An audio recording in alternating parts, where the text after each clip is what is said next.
RTGA, mieux qu'une chaîne, un monde.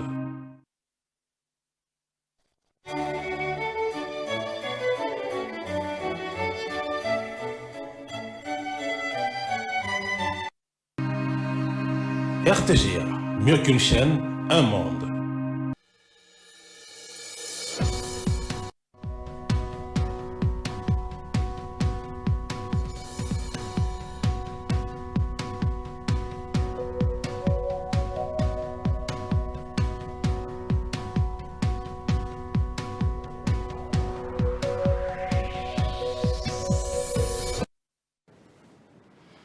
Bonjour chers téléspectateurs, c'est Charlie Aloma, nous sommes dans Carrefour, nous sommes donc ensemble jusqu'à 11 heures et encore une fois je vous salue de partout où vous nous suivez, entre intempéries, entre problèmes de transport, on est quand même en vie et très important de savoir donc remercier le ciel évidemment pour cela. C'est votre rendez-vous matinal favori avec votre présentateur favori et donc nous sommes ensemble, nous sommes dans Carrefour, j'espère que vous vous portez bien. Je martèle sur cela parce qu'en ce moment, il y a évidemment une petite épidémie, si on peut appeler ça ainsi, donc de fièvre, de grippe, de tout, etc. Ou comment est-ce qu'on pourrait appeler ça? Quelque chose dont je me suis penché, dont j'ai voulu connaître, les raisons, les petites causes, parce que ça a pu nous toucher tous. Peut-être que vous êtes souffrant en ce moment, peut-être que vous avez souffert de cela, peut-être que vous en souffrirez. Et ce n'est qu'une question de temps parce que c'est vraiment une torte d'épidémie. Donc, vous l'aurez compris, c'est de cela que nous allons discuter. Dans Astuces Santé ce matin, votre rendez-vous de tous les mardis. On suit le jingle, puis on revient pour Astuces Santé.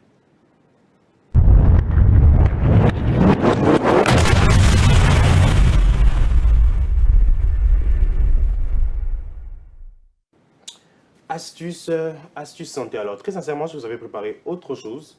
C'était autre chose que j'avais prévu, mais j'ai vraiment voulu m'attarder sur ce petit problème qui arrive en ce moment. Je pense que c'est à tout le monde. Vous pouvez même le remarquer en famille. Vous avez des fièvres chroniques. Parfois, ça vient tard dans la nuit. Parfois, ça disparaît le matin. Et donc, j'ai essayé de me pencher sur cela. J'ai simplement compris que c'était à cause des dernières pluies. Donc, les fortes pluies qui ont fait en sorte de libérer des toxines, de libérer de la chaleur. Donc, c'est un peu sur tout cela dont nous allons nous baser ce matin. Dernièrement, comme je le disais, vous avez sûrement souffert de fortes fièvres chroniques, de grippe, de toux ou même de malaria accompagnée d'autres symptômes. Vous êtes peut-être en train d'en souffrir en ce moment.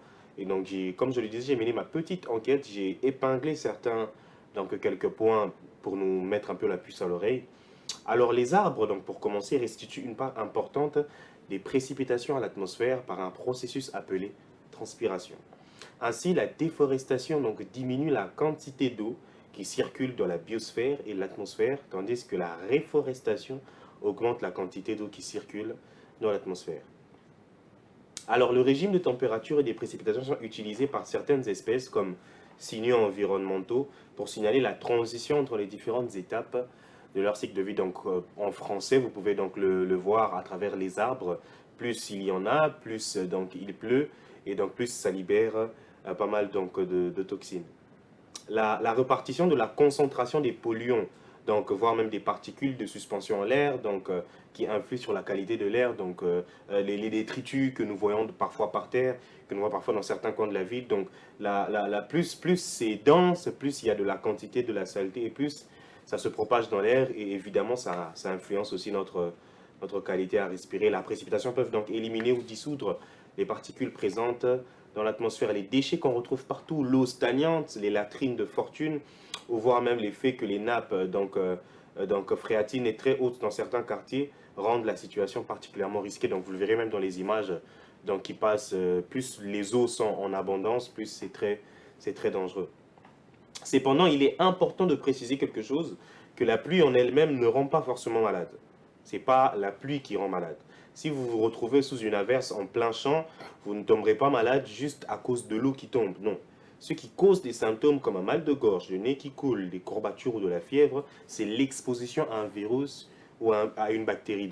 Et la pluie, cette forte pluie-là, fait en sorte que vous soyez exposé à un virus et à une bactérie. Et pour aller un peu droit au but, la maladie qui revient le plus souvent, c'est la grippe, donc vous l'aurez compris. Il y a de fortes grippes en ce moment et parfois c'est passager. comme je le disais tantôt, c'est parfois le matin, parfois c'est le soir. Ça peut revenir 2 jours plus tard et on n'arrive pas forcément à situer cela même dans les hôpitaux. Donc la grippe, si on doit rester sur cela, c'est une infection virale qui atteint le système respiratoire. Donc bénigne pour la plupart des personnes, elle peut cependant être grave, voire mortelle, quand elle touche des personnes fragiles, notamment des personnes âgées ou donc des personnes immunodéprimées. Dans les régions tropicales, elle peut apparaître tout au long de l'année avec une prédominance au cours de la saison des pluies. Donc comme je le disais, plus il y a de fortes pluies, plus c'est possible donc de souffrir donc de cette grippe. Alors, quelles sont les causes, rapidement? Le virus de la grippe est de la famille donc, des virus assez forts, si on va dire ainsi, qui tuent. Donc, cette famille est divisée en 3 groupes, A, B et C. Le groupe A est plus dangereux, le groupe B est le plus fréquent et le C est le moins grave. Donc, maladie contagieuse, la grippe se transmet de personne à personne par projection de gouttelettes de salive dans l'air, lorsqu'on tousse, par exemple, ou par contact avec des objets souillés par une personne malade, comme la poignée d'une porte ou comme la brosse à dents. Yeah. La période d'incubation est de 24 à 72 heures. On peut être contagieux un jour avant les premiers symptômes et on le reste pendant 5 à 10 jours. Donc très très important de savoir voir ou de savoir donc s'alarmer avec les causes. Quels sont les symptômes?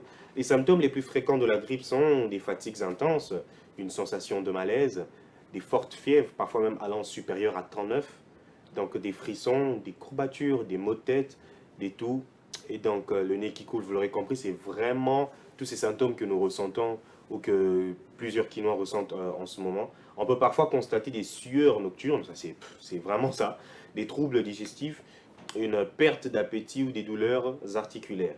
La fièvre baisse généralement après 2 à 4 jours, mais la toux et la fatigue peuvent durer beaucoup plus longtemps. Et ça, c'est vraiment quelque chose que j'aimerais que vous puissiez noter. Donc, la fièvre baisse généralement après 2 à 4 jours, mais la toux et la fatigue peuvent durer beaucoup plus longtemps. Très, très important de savoir aller très rapidement dans un soin de santé très proche. Dans le cas d'un rhume, la fièvre et les maux de tête seront un peu présents. Donc, la fatigue beaucoup moins importante que pour la grippe, mais le nez coulera donc beaucoup plus. Alors, si on a fait un diagnostic rapide, la description des symptômes suffit pour établir ce diagnostic. Des complications peuvent entraîner des examens supplémentaires comme une radiographie des poumons, la similitude des symptômes de la grippe et donc du Covid qui était déjà passé, mais évidemment qui peut toujours revenir, peut emmener à demander un test de détection, donc voire même pour éliminer certaines pistes. Et pour le traitement, évidemment, il faut aller rapidement dans le centre de santé très proche. La fièvre et les douleurs qui y sont associées pourront être traitées avec du paracétamol. Une toux sèche peut être atténuée avec donc, des antidouleurs simplement. Les médicaments antiviraux sont rarement utilisés. Ils doivent être administrés dès l'apparition des symptômes et sont réservés aux personnes présentant une grippe très sévère et aux personnes à risque. Il est important de beaucoup boire eau, tisane, bouillon pour combattre la déshydratation et de se reposer, de garder, donc de se reposer et d'être dans son lit.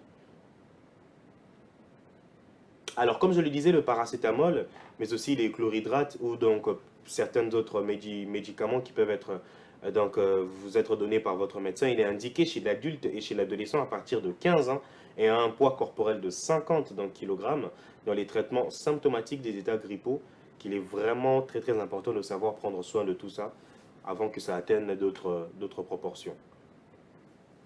Alors, pour terminer, que faire pour prévenir cela? La meilleure des préventions est de limiter la transmission du virus. Donc, les mesures à prendre sont les mêmes que comme on l'avait fait avec le Covid. Se laver régulièrement les mains, se couvrir le nez et la bouche en cas d'éternuement, ne pas s'embrasser ou se serrer la main pour se saluer, limiter les contacts avec les personnes à risque.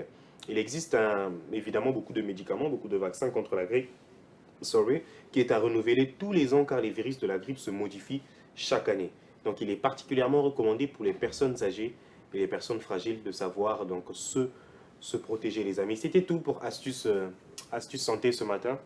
Vous aurez compris, j'espère vraiment que ça va, chacun chez lui à la maison, et que si vous avez un proche malade, évidemment, faites en sorte d'aller rapidement dans le centre de santé le plus proche. C'est toujours très très important de savoir prendre les premiers soins tout au début, au lieu de faire passer une semaine. Et donc le cas de grippe qu'on peut penser juste épidémique, non, peut vraiment s'aggraver. Vous l'aurez compris, les fortes pluies qu'il y a eu dernièrement ont fait pas mal de ravages, et ajouter à ça aussi à de la chaleur, parfois même à à une levée de poussière qui est parfois intense. Et oui, c'est notre pays, c'est comme ça qu'on l'aime, mais faisons quand même très très attention à chacun d'entre nous. Comme je le disais, j'espère vraiment que vous irez bien, j'espère que vous irez mieux. Une pensée à toutes ces personnes qui souffrent donc de ce petit mot ce matin, et une pensée aussi à chacun de vos proches. Donc c'était tout pour Astuce Santé ce matin. Regardez-nous tous les mardis évidemment pour toujours savoir ou toujours avoir une petite page d'actu sur une maladie, sur une petite astuce pour savoir comment vaincre une maladie et pourquoi pas pour connaître donc toutes les journées mondiales en rapport avec ces maladies. Et c'est tous les jours d'un mardi. On va passer à une petite pause les amis et puis on va revenir pour la suite du programme. Donc les amis, de retour sur ce plateau, un grand merci à mon partenaire de toujours, donc David Dinganga à la réalisation de l'émission, mais aussi un grand merci et une grande pensée à l'excellent Fiestambo qui continue donc de nous pouvoir avec son savoir et avec son expérience. Donc nous sommes dans Carrefour, comme je le disais, nous sommes ensemble jusqu'à 11 heures et avec moi j'aurai donc de magnifiques invités tout à l'heure et donc nous allons discuter sur ce matin sur un sujet assez délicat comme donc tous les mardis. On va discuter sur le chômage les amis, on va parler du chômage donc en RDC sur les réalités qui font en sorte que le travail devienne compliqué ou enfin facile pour certains. Évidemment, on va toucher un peu à tous ces points-là, les causes, donc les conséquences, voire même au milieu de la jeunesse, voire même certains dérapages que ça peut créer, parce que évidemment, ça enchaîne des dérapages. Moins il y a du travail, et plus donc il y a ouverture donc pour des activités, voire même illicites. Et, c'est donc bien malheureux. Une pensée aussi à toutes ces personnes qui ont réussi, qui fêtent leur diplôme. Donc dernièrement, je ne saurais tellement vous citer. Et évidemment, nous pensons à vous. Et n'hésitez pas à nous écrire, vous tous qui réussissez, vous tous qui avez vos diplômes, qui fêtez vos collations. Laissez-nous un message. Nous n'hésiterons pas donc à passer un mot. C'est toujours très très important et on encouragera toujours donc tous ces jeunes qui étudient et qui vont au bout de leurs études. Évidemment, ce n'est pas forcément un sujet pour s'enorgueillir parce que ça vient de beaucoup de sacrifices, mais on encouragera toujours cela parce qu'après cela, on a espoir de trouver du travail justement. La chose à laquelle nous allons discuter ce matin avec mes magnifiques invités. C'est toujours très très délicat ce sujet parce que, vous savez, on est en 2024 et aujourd'hui les gens vous diront toujours ce que vous devez faire. C'est-à-dire aujourd'hui les gens auront toujours un mot à vous dire. Les gens voudront toujours, non, tu dois faire ceci, tu aurais pu faire cela, non, tu dois dire les choses comme ça. On doit toujours mettre des mots dans votre bouche, on doit toujours mettre des chaussures à vos pieds pour qu'à la fin, les gens se tapent la poitrine et se disent que oui, tu as réussi, c'était à cause de moi. Alors que non, cette émission, parfois, ou même les sujets que nous développons, c'est même parfois pour vous booster encore, voire même pour vous encourager à vous chercher, à vous découvrir. Parce que oui, il n'y a rien de beau dans la découverte. Et je choquais d'ailleurs quelqu'un hier en lui disant, je préfère que tu fasses une erreur toi-même et que tu en apprennes les conséquences de ton erreur, mais que quelqu'un d'autre vienne te dire, eh non, non, ne fais pas ça, c'est une erreur. C'est bien beau, mais après, il n'y a rien de plus dangereux que d'être redevable envers quelqu'un. Parce qu'évidemment, l'humain est mauvais, parce qu'évidemment, l'humain est complexe, est très très compliqué. Oui, dans cette vie, on sera tous amenés forcément à mûrir, à grandir, mais ce qui est sûr, on ne va pas forcément tous réussir du premier coup. On ne va pas forcément tous donc réussir donc au même moment. Donc il y a un moment donné où certains devront réussir et d'autres devront d'abord manger leur frein. Mais ce qui est certain, c'est qu'on peut apprendre n'importe comment, n'importe quand. Il y a beaucoup de gens qui me voient et qui me posent des questions, mais toi, tu as découvert ta vocation, comment est-ce que nous on fait? J'ai 25 ans, j'ai 30 ans, je ne sais pas encore ce que je vais faire de ma vie. Et si je dois simplement rassurer quelqu'un, c'est qu'il n'y a pas de timing pour cela. Il n'y a pas de temps, il n'y a pas euh, il n'y a pas une saison forcément prédestinée donc pour te dire que non, c'est à ce moment précis que tu connaîtras ce que tu vas faire dans la vie. Il y a des gens qui naissent, il a 3 ans, lui on sait déjà il sera un joueur de foot, on sait, c'est son avenir, on sait, c'est ça qu'il va faire. Et il y a des gens, ils découvrent ça à 20 ans, il y a des gens qui le découvrent à 25 ans, il y en a qui le découvrent à 15 ans. Mais ce qui est important, c'est d'abord le processus. Toujours avancer parce que chacun d'entre nous n'aura pas toujours un seul couloir, ce qui est sûr. Hormis son couloir à lui, chacun d'entre nous aura toujours une deuxième jambe, un troisième couloir, et je les appelle des couloirs auxiliaires. Donc nous pouvons être amenés je peux être chef cuisinier par exemple, Mais évidemment, j'aurai toujours d'autres centres d'intérêt. Je peux être un maître de cérémonie, je peux être écrivain, mais je sais que mon couloir à moi, c'est la cuisine, par exemple. Et nous sommes dans une génération où on a beaucoup négligé les couloirs auxiliaires. C'est-à-dire, quand on n'a pas encore ce truc-là, nous, on se dit, on ne peut plus faire les autres. Alors que non, on peut très bien se découvrir à travers les autres. On peut très bien se découvrir donc, à travers des couloirs auxiliaires. Et moi, c'est d'ailleurs comme ça que j'ai découvert ma vocation. C'est à travers tous ces couloirs auxiliaires, c'est à travers tous ces hobbies, ces choses que je pensais que c'était pas si important que ça, mais non, ça forge toujours. Et malheureusement aussi, il y a ce petit bémol-là que nous développons, c'est en pensant que nous devons faire forcément le métier que tout le monde fait. Designer, graphiste, non, c'est tout le monde qui fait des affiches aujourd'hui, allez, moi aussi je vais les faire. C'est bien beau, surtout quand c'est vraiment ton truc à toi, c'est ton talent. Mais quand c'est pas ta chose, ça va finir par se savoir que ce n'est pas ta chose. J'encourage toujours à tous ceux qui sont autour de moi de focalisez-vous sur vos domaines en fait. Il n'y a rien de mieux que se sentir comme un poisson dans l'eau quand je suis dans mon élément, quand je suis dans mon domaine, quand je suis dans mon travail. Tu seras amené à faire ça, tu ne seras même pas forcé en fait. Parce que même quand il y aura tous ces embouteillages, bah, tu vas sortir. Parce que c'est ta passion, parce que c'est ce que tu es appelé à faire. Or, quand tu fais quelque chose qui ne t'intéresse pas forcément, bah, ça va se faire ressentir. Il n'y aura pas déjà les mêmes efforts, il n'y aura pas le même, il y aura pas le même background, il n'y aura pas le même enthousiasme. Très très important les amis. Quand nous serons en train de parler chômage ce matin, évidemment on va aussi épingler tout ça, on va parler de la passion, on va parler de la découverte, parce qu'au-delà aussi du fait de travailler pour quelqu'un, il y a il y a un nouveau vent aussi aujourd'hui qui encourage le fait de travailler pour soi. Et évidemment on va aussi toucher à l'entrepreneuriat, un sujet que je trouve assez mitigé, que je ne partage pas toujours, mais on va quand même entrer là-dedans avant de discuter. Et n'hésitez pas à nous suivre les amis Carrefour. C'est pas seulement une émission où nous blablatons, mais non, c'est aussi une émission qui peut vous aider à vous découvrir, évidemment, qui peut vous aider à trouver votre couloir, qui peut vous aider à trouver votre vocation. Et comme je le disais tantôt, la vocation n'a pas forcément de période, n'a pas forcément aussi de date de présomption. Vous pouvez toujours trouver votre truc à 40 ans, trouver votre chose à 35 ans, mais ce qui est sûr, les couloirs auxiliaires existeront toujours. Nous avons deux mains, nous avons deux pieds.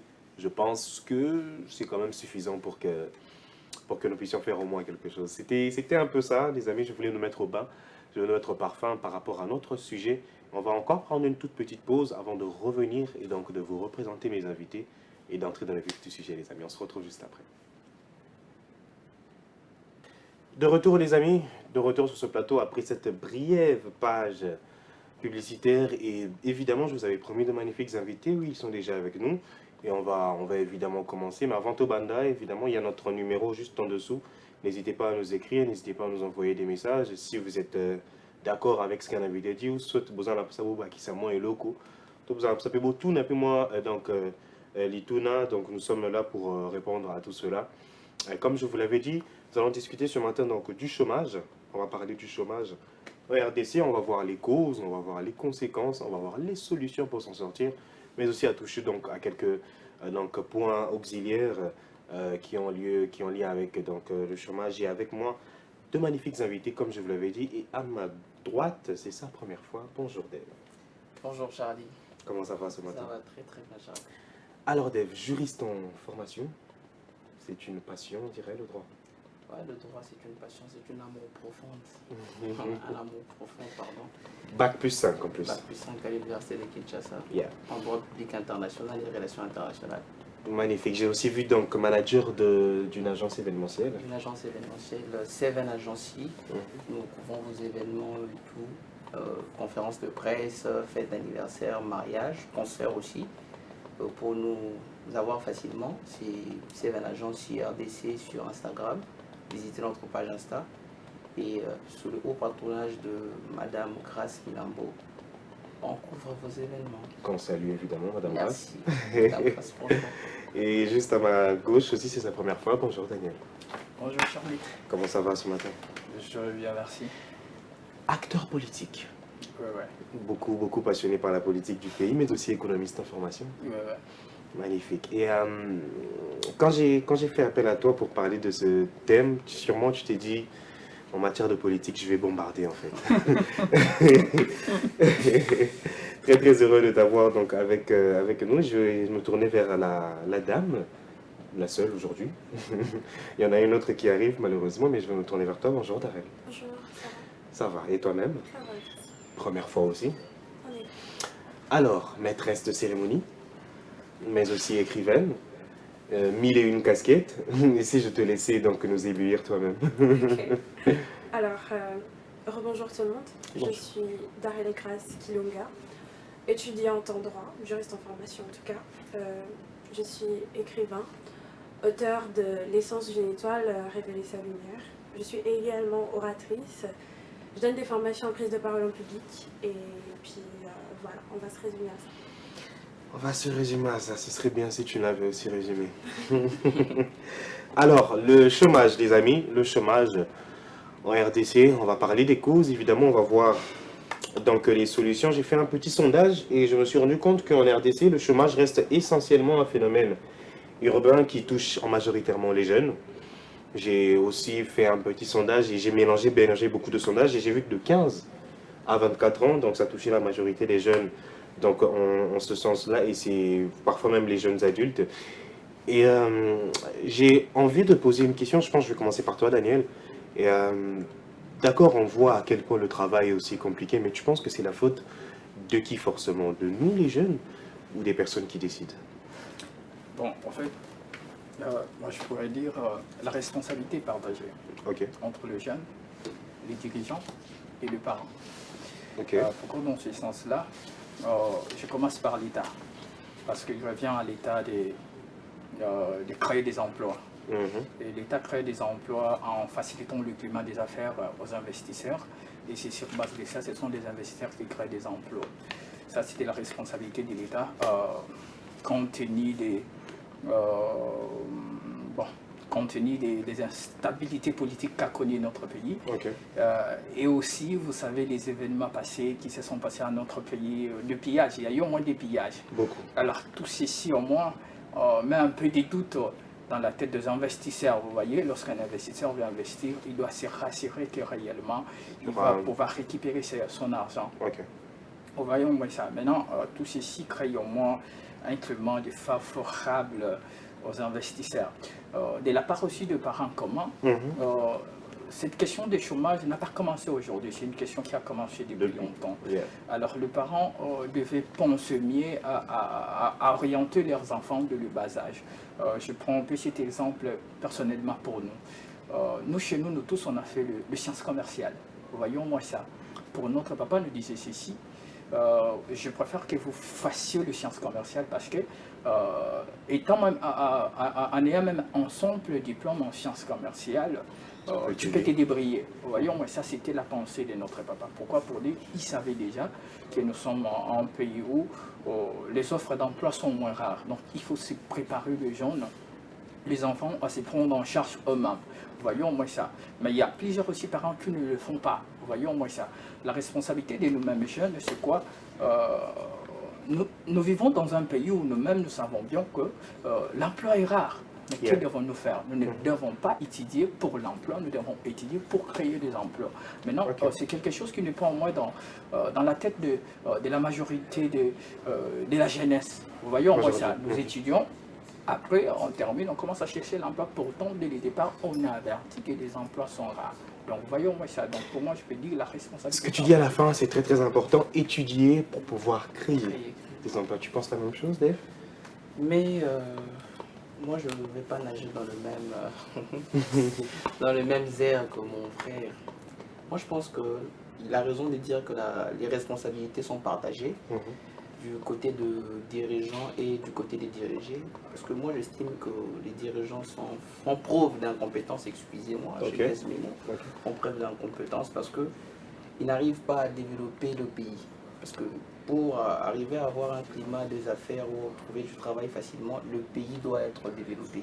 On doit émerger en fait, sur base de ces éléments qui va amener la jeunesse à se retrouver dans ces cadres d'emploi. Mais la responsabilité de la jeunesse, c'est l'apprentissage. Donc le Congolais, c'est quelqu'un qui est intelligent de nature, qui a beaucoup de qualités et tout, mais c'est quelqu'un qui ne se définit pas en fait. Comme en introduction, je vous ai entendu dire que le Congolais ne trouvait pas sa passion. Donc, on est un peu éparpillé dans ce sens où Toujours. quand on arrive à l'âge de travailler, on ne sait pas quoi faire exactement quand les pays n'arrivent pas à nous donner quelque chose. C'est-à-dire que le jeune doit prendre conscience de se dire, de se découvrir d'abord, premièrement. Quand il se découvre de le bas âge, ce serait favorable pour tout le monde et tout. Et ça te permet de te localiser, de te stabiliser dans un secteur précis. Aujourd'hui, c'est tout le monde qui essaie de faire tout parce que ça marche de part et d'autre. Et aussi un autre problème, c'est la vie sociale au Congo. C'est tellement compliqué que les gens ne veulent pas travailler pour améliorer les choses. Ils veulent tous quitter le pays. On travaille tous pour quel pays? Bon, tous c'est un peu grave, mais dans la plupart, ils veulent tous quitter le pays. Ils pensent trouver le bonheur ailleurs. Mais ensemble, on peut réunir nos forces, nos éléments et développer notre pays.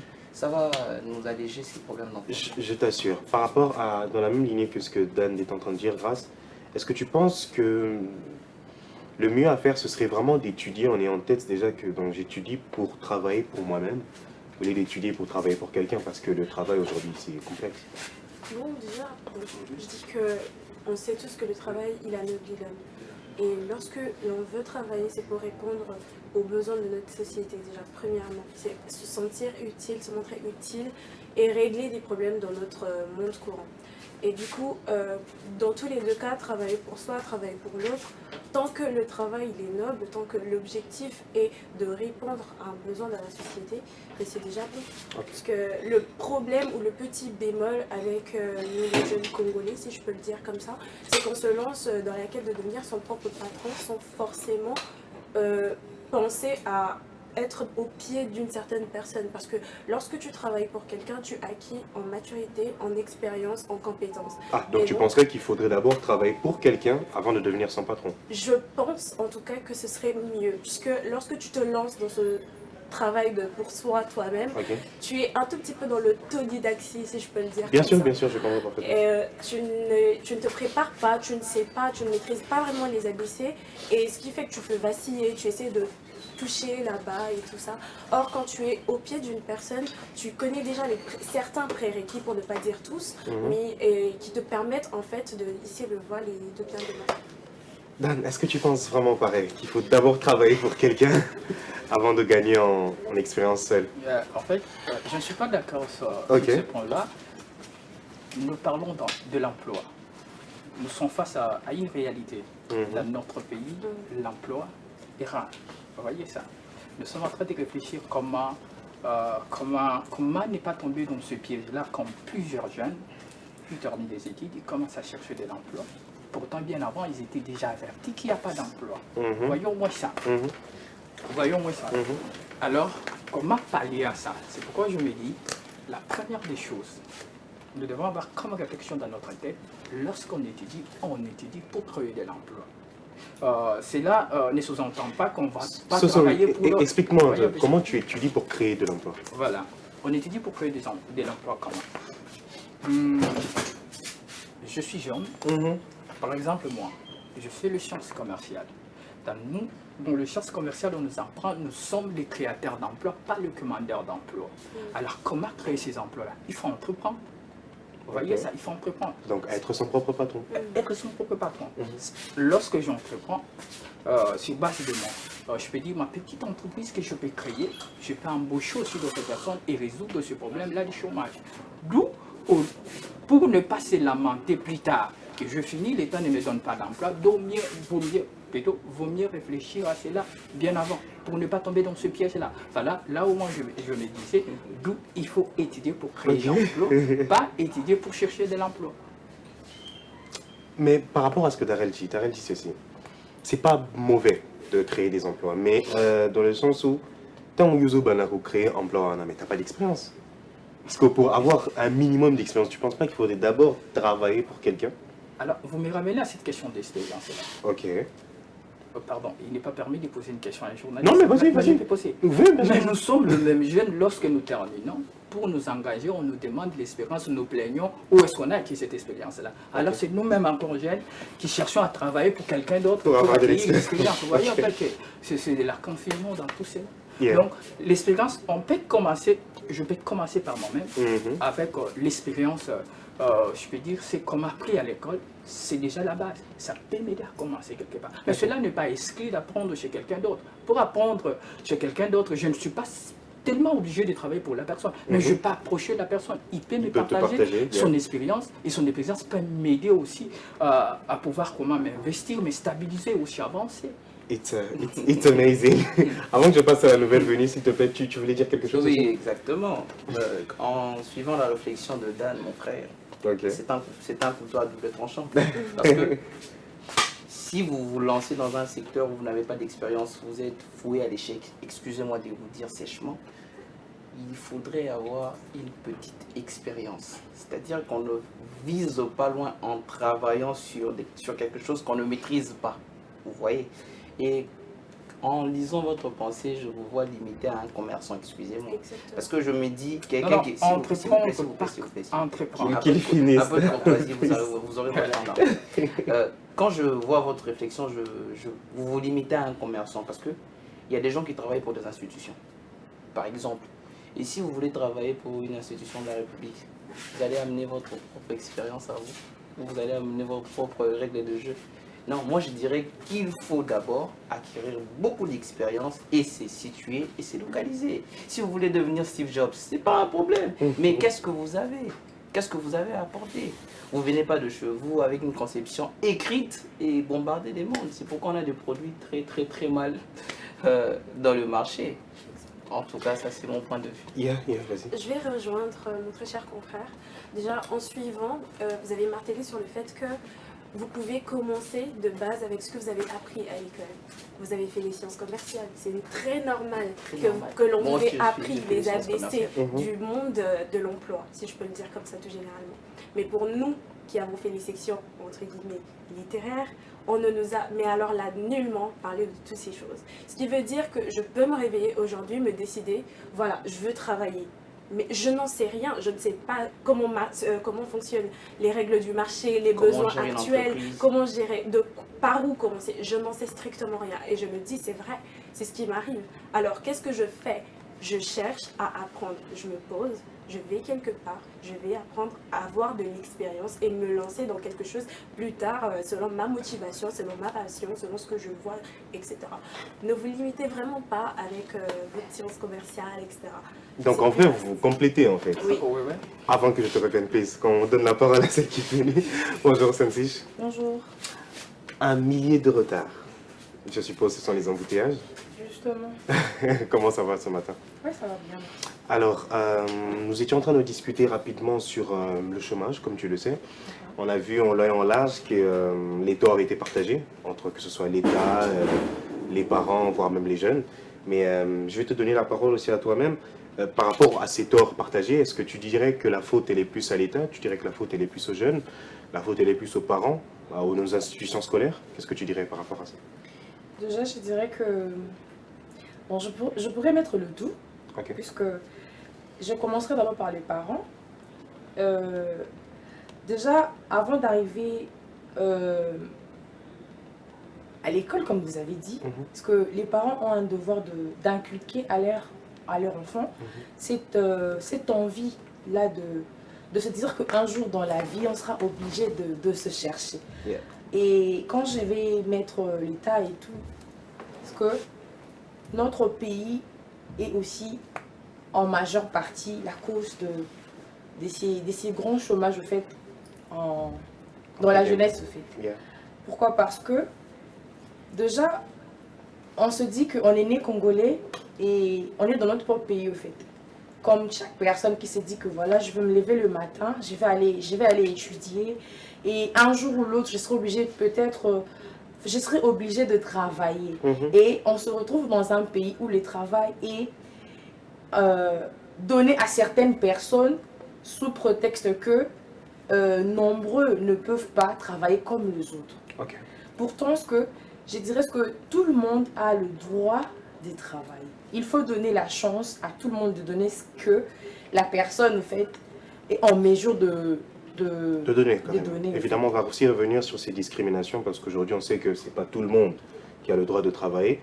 Et Dan, j'aimerais revenir vers toi. Si les jeunes aujourd'hui quittent beaucoup leurs milieux ruraux pour venir dans le centre-ville à la recherche de travail, mais est-ce que c'est vraiment forcément la bonne formule de toujours venir dans le centre pour trouver du travail? C'est vraiment toi qui encourage toujours à trouver du travail, peu importe où on est. En fait, dès le départ, quand vous m'avez posé la question sur cette question du chômage, je dis la responsabilité partagée. Yeah. La part de l'État, la part de nous-mêmes jeunes et la part de l'État. Les jeunes, ils quittent leurs milieux ruraux vers le métropole pour chercher de l'emploi parce que l'État n'a pas réuni des conditions favorables pour eux dans ce milieu ruraux. Okay. Alors ces jeunes-là n'ont pas d'autre choix que de venir au métropole et chercher de l'emploi. Là maintenant c'est la responsabilité de l'État. Donc l'État doit penser à ça. Cherchons moi à créer ce climat-là favorable aux jeunes, de sorte à ce que même en étant dans mon milieu rural, je peux me retrouver là, je peux travailler là, je peux avancer, voyons au moins ça. On va faire un petit tour de table. On va commencer par donc Dave et puis on va donc faire un tour. Si on a trouvé des solutions pragmatiques là, parce qu'on dit que c'est la faute de l'État, c'est la faute des parents. À ton avis, Dave, qu'est-ce que l'État doit faire now pour qu'il ait plus de travail, par exemple? Je dirais, pour trouver des solutions à la question liée au chômage, l'État congolais, quand je parle de l'État, normalement, c'est le concept d'État a beaucoup d'éléments. Okay. Nous avons, d'une part, nous avons le gouvernant et d'autre part, il y a des gouvernés et qui partagent un même territoire. J'estime qu'on devons nous lancer au travail. Je m'explique. Pour le gouvernement, c'est d'améliorer le climat des affaires. Maintenant, parce que si on veut développer notre pays, maintenant, on ne touche pas un seul secteur. C'est impossible. Parce qu'on va créer un déséquilibre énorme. Moi, je pense qu'il faut vraiment commencer par, comment on dit, stabiliser les institutions de la République. Okay. Mettre en cause et remettre en cause leurs compétences. Parce que quand vous dirigez, vous ne dirigez pas pour votre poche, et vous dirigez pour la population. Donc, soyons patriotes. Okay. C'est-à-dire que je suis foutu là aujourd'hui, je vous parle, mais une fois je traverse, c'est fini, on perd l'engagement et on perd le sens de patriotisme qu'on a. Il faut bouger tous les secteurs possibles. C'est-à-dire, lançons-nous au travail, commençons par développer notre pays en construisant des infrastructures. Vous voyez, quand le pays a des infrastructures de base, ça nous permet à nous développer. Je rejoins Dan en disant que partout où vous êtes, si vous êtes par exemple à Massimanimba, vous êtes à Kikwit, vous êtes à Matadi, à Bukavu, vous pouvez vous développer de là où vous êtes que si les infrastructures vous permettent de vous développer. Vous voyez, donc quelqu'un qui est à Goma, qui veut vendre ses tomates à Boulungu par exemple, si on lui facilite la tâche, il n'aura pas besoin de venir à Kinshasa. C'est-à-dire, s'il y a aussi ces moyens de transport qui facilitent tout ça, on a l'électricité, on a de l'eau, de partout où on est, je ne vois pas pourquoi ils vont venir à Kinshasa. Alors, à force de beaucoup produire, ils vont commencer à créer des entreprises. Et je te coupe même pas, c'est même le débat qu'on a eu dernièrement, c'est au fait d'avoir un seul centre-ville pour une aussi grande ville que Kinshasa. Vous voyez. Donc, si les Congolais se mettaient à travailler, là je vais du côté des dirigeants, ils donnaient aux Congolais ce qu'il faut pour développer ce pays. On ne va pas peupler Kinshasa. Kinshasa ne sera pas peuplé. De par Boulungu, quelqu'un peut vendre ses carottes.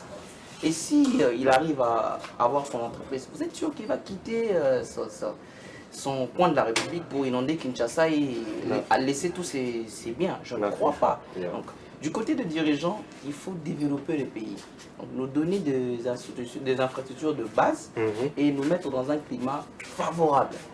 On va vraiment stabiliser ces climats, ces mouvements de chômage. Mais du côté de Congolais aussi, nous devons apprendre avec sérieux. C'est-à-dire que je suis juriste, je vais à l'université de Kinshasa, c'est pas pour apprendre à parler français ou à lire la Constitution par exemple. C'est apprendre avec sérieux ce qu'on fait. Vous voyez, vous êtes juriste et quand vous finissez, on doit sentir qu'on est en face d'un juriste. On doit sentir qu'on est en face d'un économiste. C'est-à-dire qu'à la fin, en gros, ça nous donne cette grosse compétence cette qualité qui va nous permettre de développer à nous-mêmes notre pays. Ouais, quand on est bien formé, quand la jeunesse est bien formée, on assure l'avenir de notre pays. On ne va pas commencer à pleurer, quitter Kinshasa, aller au Canada et tout. Je t'assure. Parce que si vous quittez Kinshasa aujourd'hui, vous allez au Canada, vous allez en France. vous ne serez pas cadre là-bas.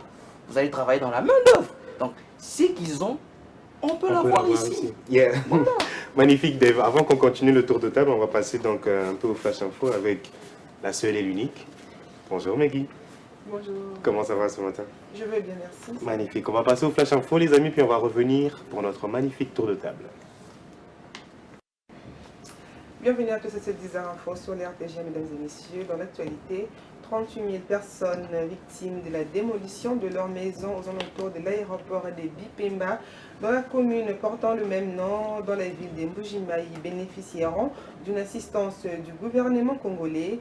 La ministre des Affaires sociales, Action humanitaire et solidarité nationale, Nathalie Azizamounana, a conduit une équipe dans cette partie du pays pour évaluer avec le gouverneur le besoin urgent de ces familles qui ont perdu plus de 801 maisons et passent la nuit à la belle étoile sur une étendue de 35 hectares. Et puis la première ministre Judith Souminoa a participé à la COP29 qui s'est ouverte lundi à Bakou. Le représentant de 198 pays, dont une centaine de chefs d'État, prennent part également à cette 29e conférence de l'ONU sur le changement climatique. Objectif de cette conférence sur le climat, c'est de mettre d'accord sur un nouveau montant d'aide aux pays en développement pour financer à la fois leur transition énergétique, éviter au maximum les émissions de gaz en effet de serre, leur adaptation face au changement climatique. C'est fini Charlie, je reviens à midi pour le développement. Ça m'a vraiment choqué ce que tu as dit sur les habitants qu'on a chassés là et tout ça. On cherche toujours si c'est quoi la raison. Merci beaucoup à toi Maggie, on s'est dit à 12h donc. Okay. On va continuer les amis, on va poursuivre avec notre programme, avec notre magnifique tour de table. C'était à toi, Darren, de discuter. C'était sur les solutions donc, pragmatiques qu'on devait trouver. Donc on a pour devoir changer les choses. C'est à ton avis, qu'est-ce que l'État devrait faire? Bon, je vais quand même essayer de me joindre un tout petit peu tout en gardant mon authenticité, si je peux le dire comme ça. Ok. Je pense qu'il y a...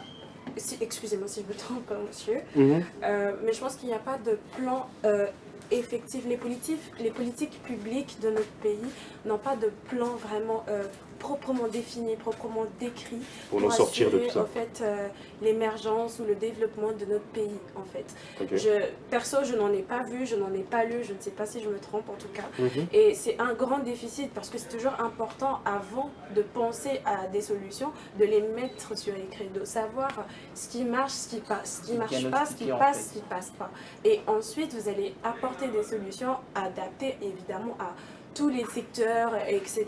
Sauf qu'on n'en fait pas. Je me demande ce qu'ils font, nos gouvernants, mais en tout cas, le diagnostic n'est pas posé. On ne sait pas. Et c'est comme ça que tout le monde essaie de s'en sortir de mille et une façons. S'il faut commencer par quelque chose, c'est vraiment d'établir un plan bien défini. Voilà, on va toucher le domaine du secteur minier, par exemple. Ce qui est en train de gâcher, c'est ça, on les énumère et ensuite on apporte des pistes de solutions concrètes. Et quant à nous également, jeunes ou nous citoyens, etc., toujours dans l'esprit patriotique, on ne se renferme pas, on ne reste pas bras croisés. On se dit que certes, l'État ne nous apporte pas un climat favorable pour nous permettre de débuter les affaires ou d'entamer le monde des affaires, etc. Mais de nous-mêmes, avec notre propre compétence, notre propre capacité, on peut le faire. Moi, je me dis, oui, ça n'apporte pas, comment dire, des infrastructures correctes, mais si tu peux être un balayeur, sois le meilleur balayeur qui soit, en fait. Carrément. Si tu es, je ne sais pas, au Bandundu, au Kwilu, etc., oui, c'est compliqué, mais où tu es, tu peux fournir quelque chose, tu n'as pas forcément besoin de l'État pour ça. En tout cas, j'estime, tant que tu as des mains, tu as des pieds, tu peux de ton côté résoudre un problème concret de ton secteur, tout simplement. Merci beaucoup à toi, Darrell. J'ai aussi l'impression que par rapport à nos amis qui sont à l'intérieur du pays, ça devient très compliqué pour l'État d'agir déjà jusque là-bas, parce que déjà à Kinshasa c'est compliqué. Donc c'est un peu comme tu disais, mettre vraiment les choses sur papier et se dire bon, on va commencer par telle commune, on va commencer par telle province, et ce serait vraiment magnifique d'être pragmatique. Je vais passer à toi, Santiche. Quelles sont tes solutions à toi? Donc si on doit être pragmatique sur ce que l'État devrait faire là. Merci. Ce que je pourrais dire, premièrement, c'est que avant de se dire que l'État doit faire quelque chose, il faut d'abord, premièrement, se dire que je peux faire quelque chose. Si on se dit qu'on doit attendre que l'État se mette à nous donner du travail, on va attendre longtemps. Parce que ce n'est pas la première fois, en fait. Ce sont des cas qu'on rencontre souvent, en fait, à Kinshasa, ici. Donc, j'aurais vraiment pas beaucoup de choses à dire sur ça. Je vais juste te dire que il faut d'abord se regarder, se dire que je peux me retrouver dans ça, je peux me retrouver dans ça, en fait. On doit être nous-mêmes nos propres motivations, en fait. Puisque on va attendre l'État, on va attendre longtemps. Le mieux à faire est que l'on se réveille un bon matin, tu vas te dire que voilà, je peux faire quoi pour me sortir dans ça, en fait. S'il faut peut-être se lancer dans un business, ou se dire que j'ai peut-être fait des études dans ça, je vais prendre mes compétences, les mettre en marche pour que je mette d'abord moi-même. En tout cas, moi, je compte pas sur l'État. Et donc, ta solution à toi, c'est clairement, tu ne comptes pas sur l'État, tu comptes sur tes propres... magnifique. Donc, chacun avec son couloir, son orientation. Et c'est seulement l'État, on parlerait sur l'État parce que c'est eux les décideurs. Hein, c'est pas nous-mêmes qui allons changer le Congo. Même si on veut le faire, c'est pas nous-mêmes. Si l'État te dit, bon, vous n'allez pas le changer, on va pas le changer. Et on va finir avec toi. Donc, Dan, tes solutions à toi, pragmatiques, pour sortir de tout ça. En fait, j'aimerais un peu rebondir sur c'est Darrell.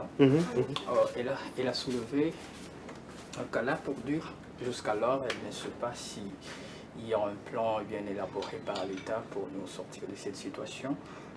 Je pourrais dire, il y a un plan. J'en arrive. Nous sommes en train de réfléchir sur une question. Nous sommes face au taux de chômage qui n'a pas commencé aujourd'hui. Si je me base sur les statistiques, les statistiques de 2019, dans l'État, sur le marché d'emploi, il y a eu au moins bac 1 et bac 2, plus ou moins de 90 000. Voilà, 90 000 demandeurs d'emploi que l'État a lancé. La source de ces stats, s'il vous plaît. Lucie, le ministère des enseignements supérieurs. Mais voilà. J'ai les statistiques. Et la crédibilité de ces stats. Excusez-moi les termes, mais moi je ne pense pas que pour résoudre ces genres de problèmes, il faut nager dans les stats parce qu'ils sont des chiffres. En fait, nous sommes en train de... Non, si nous ne nous basons pas sur les statistiques, nous sommes en train de penser sur une situation réelle. Alors nous devons réfléchir pour pouvoir apporter des solutions. Nous sommes face au chômage. Les taux fait que ça s'accentue chaque année. Et chaque année, l'État débouche sur le marché d'emploi plusieurs jeunes. Et l'État ne crée pas des emplois. Alors face à cela, qu'est-ce que nous devons faire? Et l'État a constaté. Bien sûr, l'État essaye au moins d'approcher les investisseurs. En leur proposant ce bouclement d'affaires-là. Vous voyez, voyons moi ça. Pour que ces investisseurs viennent investir pour créer de l'emploi. Alors, il faut les convaincre.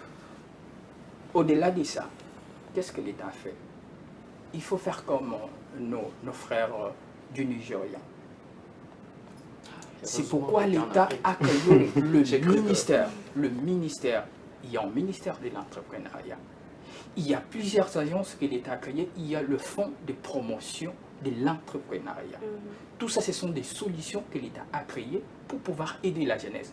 Au-delà de l'emploi que nous attendons des investisseurs, nous-mêmes jeunes, on peut entreprendre comment? En élaborant des bons projets et en venant solliciter auprès de l'État. Et l'État a créé ces cadres-là en venant solliciter le financement. C'est comme ça qu'ils ont fait au Nigeria? Non, je dis non. Au Nigeria, la plupart des jeunes, c'est comme ça. Donc les jeunes étudient pour élaborer des projets et aller chercher des financements. Ce qui n'est pas le cas chez nous. Nous étudions, nous attendons que l'État nous engage. Il n'y a pas d'emploi.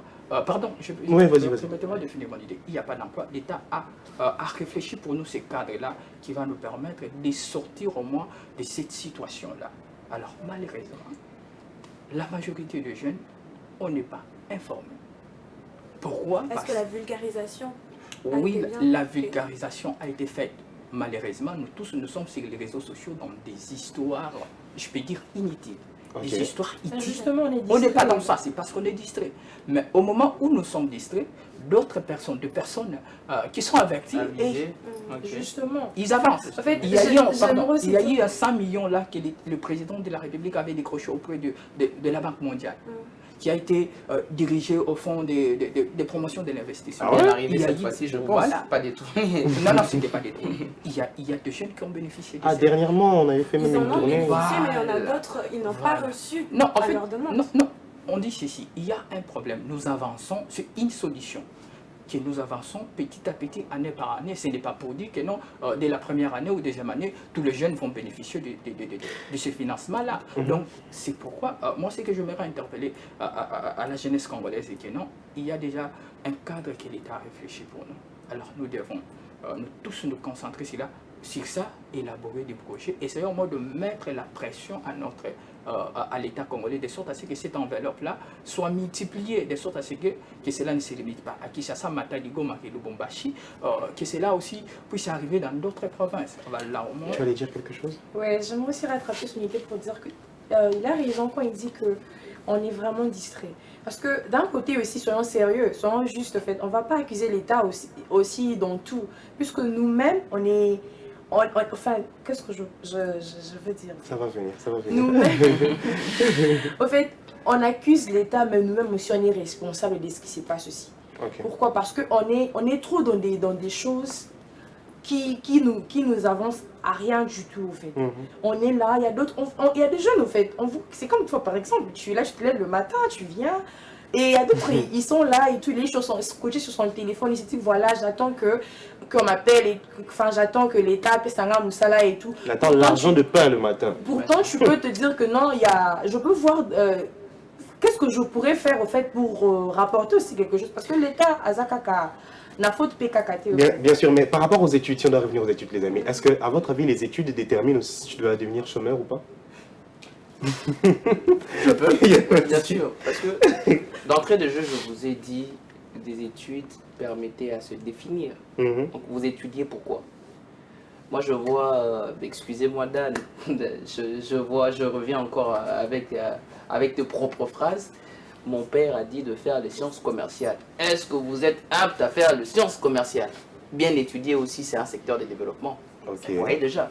Vous étudiez pour quoi en fait? Quel C'est-à-dire but? quoi? Vous avez naturellement quelle capacité? Vous avez quel don? Les études ajoutent une touche pour vous aider à vous équilibrer. Moi, par exemple, je suis des sciences commerciales comme vous de formation, mais en moi, on a senti une passion de la justice. C'est-à-dire que là où je suis, je n'aime pas voir, depuis le bas âge, donner un coup de poing à l'autre pour rien. C'est-à-dire que quand j'étais petit, mes amis, le grand frère ou les mamans de mes amis venaient me chercher pour régler des conflits.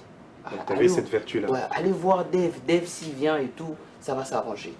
À un enfant, comment vous demandez d'aller faire, je sais pas moi, la philosophie, les sciences, vous allez me perdre. Voilà. Donc, étudier est un secteur de développement, mais bien étudier rassure les développements. Donc, essayez de vous situer. Je suis fort en quoi? Moi, je me voyais chef d'entreprise. Mais les gens avec observation disaient non, ils se voient, parce que quand j'étais petit, tout le monde m'appelait Excellence. Ok. Pour rien. Excellence. Là, je passe honorable, pour rien. Et on se dit non, il faut essayer de l'encadrer. Encadrer ce qu'il veut devenir. Comme ça, si vous l'encadrez, vous les permettez d'explorer ce qu'il a. Vous-même, vous ne m'amenez pas à aller couper des bois à Kanyamaka CC. Alors que toi, ton truc, c'est autre chose. Non. Donc, excusez-moi pour éclaircir, Yeah. étudier est bien, mais tous on ne réussit pas en étudiant. Justement. Oui. Donc, vous étudiez, et vous devez savoir, et vous devez avoir la maîtrise du don que vous avez pour bien étudier en fait.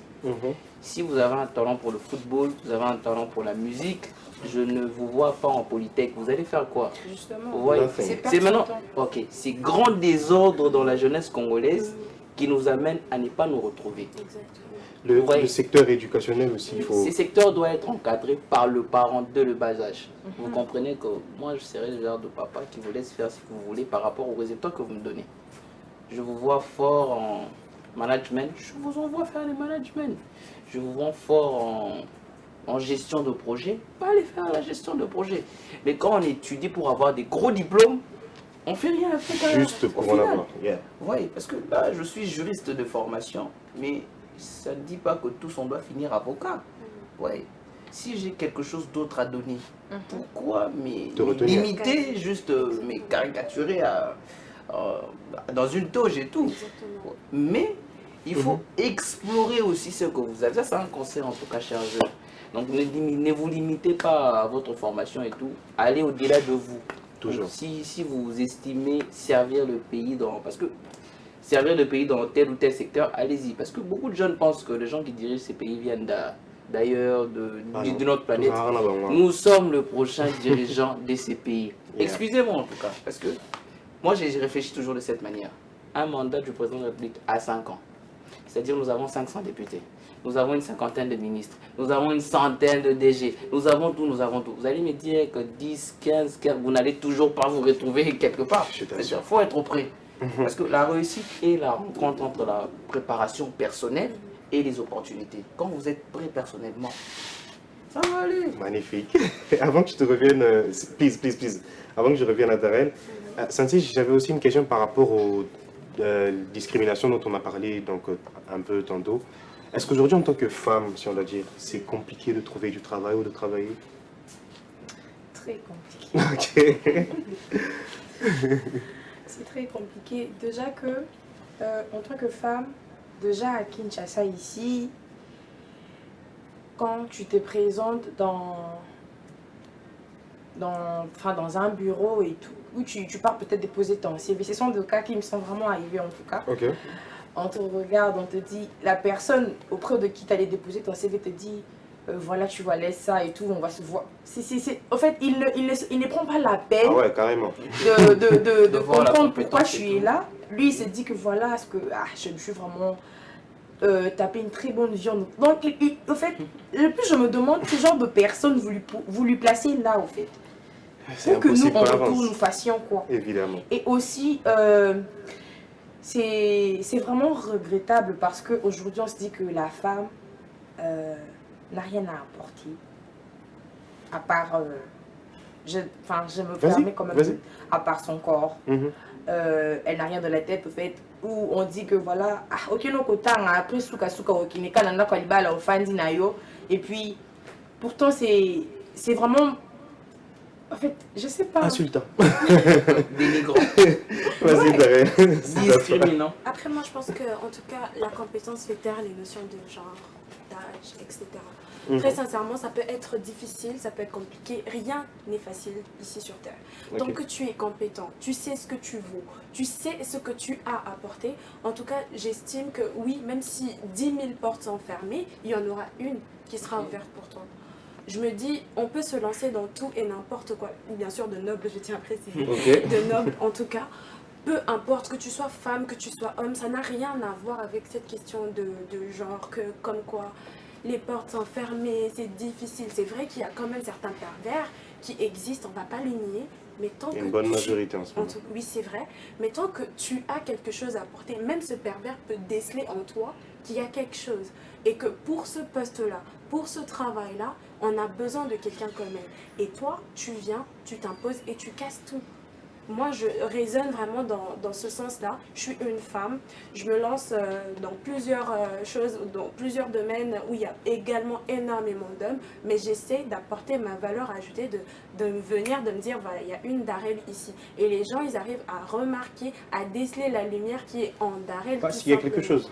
Parce qu'il y a quelque chose. En fait, ils arrivent à sentir quand une femme, elle n'a rien à donner. C'est comme ça qu'on te propose, excusez-moi, je sais que vous avez me dit que vous avez fait partie du cas, mais je ne tiens pas à vous épargner dans cela. Mais ils arrivent à sentir lorsque cette femme, elle n'a rien à donner qu'à part son corps, qu'à part sa beauté. Parce que ça arrive, ça se fait sentir ton raisonnement, ton mindset, comment tu vois les choses, etc. Et quand tu es une femme de valeur avec un grand V, excusez-moi, oui, la personne peut te proposer. Limite, elle n'aura même pas ce courage parce qu'elle va se dire, ah mais cette femme, est-ce que je peux oser même, rien que par sa carrure. Donc, il y a des sorciers qui osent. Hein. Il y a des sorciers qui osent, oui, qu'on se le dise. Il y en a de ceux qui osent, mais en tout cas, on va pas tromper ils ne vont pas tromper leur propre conscience, leur fort intérieur, que cette personne... Bah... Ok, avant que je revienne vers Dan, tu voulais dire quelque chose? Quelque chose par rapport à cette... cette problématique de genre, en fait. Je suis d'avis partagé entre les deux dames autour de moi. Excusez-moi. C'est-à-dire que les femmes se présentent très souvent, je ne dis pas généralement, très souvent comme des êtres faibles. Se présentent? Oui. Ok. Pas toutes, s'il vous plaît. je suis là. Ne vous inquiétez pas. Elles se présentent comme des êtres faibles. Elles veulent toutes avoir un peu de la compassion des hommes responsables. Vous voyez? Ok.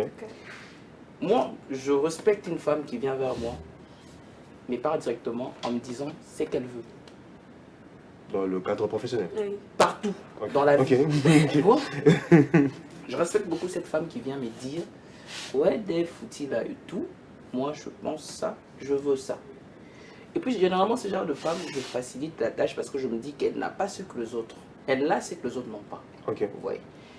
Quand une femme vient comme ça, pervers que vous soyez, je ne sais pas, qu'est-ce que vous allez proposer de bizarre à cette femme. Oui, c'est pas... Mais pour rejoindre ma très chère co-débattrice en face, la force du nombre aussi déséquilibre les femmes. Yeah. Ça doit venir de l'éducation à la maison. La maman, nos mamans africaines, je pense que notre nouvelle génération est en train d'amener une autre dimension. Nos mamans africaines doivent dire aux femmes, vous êtes un être humain. Comme avant, on entendait souvent le droit de l'homme, les femmes se sont dit, oh, ouais, ça s'est marché sur nous. Et c'est devenu droits humains. Ok. Donc, à partir de l'Amnesty internationale en 97, ouais? ça s'appelle plus droit de l'homme, c'est droits humains. Waouh. Vous voyez? Déjà, c'est bien parti. Mhm. Quand vous êtes dans une famille, votre maman ou vos parents doivent vous dire, tu es un être humain. Ok. C'est-à-dire? Donc, réveille-toi le matin, va à l'école, apprends bien, tu vas travailler pour ta vie. Quand cette femme s'est dit, ouais, je veux épouser Dave Foutila parce qu'il sera, je ne sais pas moi qui, vous allez avoir ce genre de problème. Ok. Parce que quand un homme arrive à vous amener à des propositions démesurées, c'est-à-dire qu'il n'y a pas ce bagage que le frappe au visage. Ne penses-tu pas que c'est plus la faute des hommes que la faute des femmes? Les hommes, je suis un homme. Ok. Excusez-moi les syndicats masculins. Ok. Vous allez me fragiliser. Ok. Je suis un homme. Je suis partagé. Parce qu'on Sans ne peut pas venir à la télé dire que ouais, je porte le costume de saint et tout. Non, non, je suis partagé. Ok. Entre le bien et le mal. C'est pas moi qui l'ai dit, c'est biblique. Je suis partagé entre le bien et le mal. Mais c'est à moi de développer qu'est-ce que je veux devenir. Vous voyez? De la même manière, le femme aussi. Ok. Vous voyez? Quand une femme vient vers vous, elle parle affaires, elle parle projet, vous pensez à la déshabiller comme? Excusez-moi le terme, on est à la télé. Pensez à la déshabiller comme? Vous avez un Mais problème. quand elle vient, j'ai envie de travailler parce que ma fille, mon fils, Charlie, Ok. mais on donne rien pour rien. Ok. Bon, juste, je veux rajouter un truc. Vas-y, Moi, vas-y. sur ce point, il a raison parce que je me souviens, une fois, vous allez travailler quelque part et j'arrive. Le chef me pose la question, qu'est-ce que tu es venu faire? Je lui ai clairement dit que je suis venu travailler. Et il me demande pourquoi je veux travailler. Je lui ai répondu que j'aime. Question de compétences. Et je ne suis pas venue ici pour blaguer, je suis venue pour travailler. Et il me demande qu'est-ce que tu peux nous rapporter. Je lui ai dit que c'est vrai que j'ai pas toutes les compétences au fait, mais au moins je peux vous montrer de quoi je suis capable. Ok. Et s'il y aura possibilité que vous me rajoutiez quelque chose, je vais en tout cas... Je vous encourage, mais c'est une faiblesse à ne pas montrer aux hommes. Please, Dave. Qu'on donne aussi la parole à Dan. Quelques minutes avant qu'on prenne la pause et qu'on vienne pour notre troisième partie. Sur le même débat, Dan, les différences de genre. Perso, tu penses que le problème, il est beaucoup plus chez nous, les hommes, parce qu'on développe toujours des pensées assez compliquées, ou ça vient des femmes, de leur façon de se présenter? En fait, Partagez aussi. Sens-toi à l'aise, sens-toi à l'aise. En fait, j'avais même pas ça en tête. Ok. Sur cette question, en fait, je pourrais dire la responsabilité partagée. Ok. Et ensuite de ces femmes-là, lorsqu'elles viennent pour chercher l'emploi, La première des choses qu'il a dans sa tête, au lieu de mettre en avant ses compétences, elle met quoi? Ouais, je vais saboter sa forme physique, tout qu'on soit là, parce qu'elle sait que si j'arrive, je me ponte comme ça, je vais faire tomber ou soit attirer le patron. Et nous, les hommes, lorsqu'elle une femme approche comme ça, elle se dit, bah, nous sommes gratuits, s'il vous plaît. Je suis d'accord en juillet, là. Voyons, moi ça. Voyons, moi ça. Ça aussi, il y a aussi la responsabilité des hommes aussi, c'est sur ce point-là. Il y a de ces femmes-là tellement soucieuses du travail. Elle arrive, elle vient chercher des boulots. Moi, j'appelle ça, ce sont des hommes irresponsables. Moi-même, je vais poser la question, est-ce que vous avez de serre à la maison? Vous voyez ça? Quelqu'un qui vient chercher des boulots. Question de moralité aussi. Voyons moi ça.